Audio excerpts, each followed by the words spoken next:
As a victim of a drunk driver, I want to thank the men and women of law enforcement here today and throughout the region and the nation.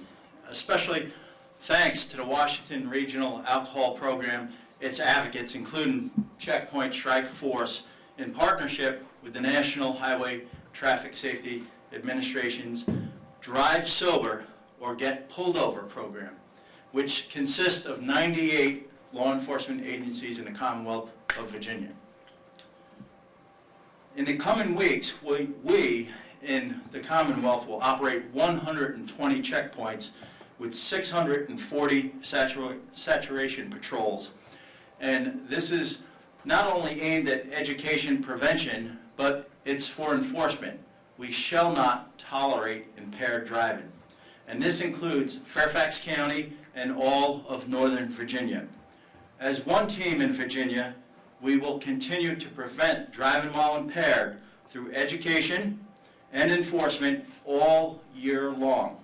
As a reminder to everyone, driving under the influence is deadly and devastating to all in our community.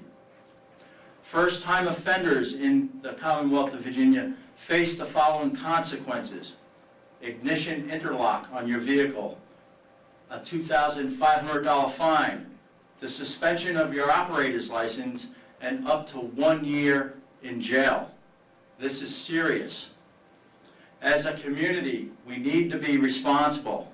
We need designated drivers, alternative transportation, and take the keys. Be an adult in the room. Get home safely.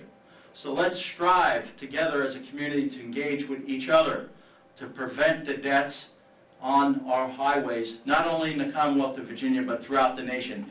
It is unacceptable, and we need to do better.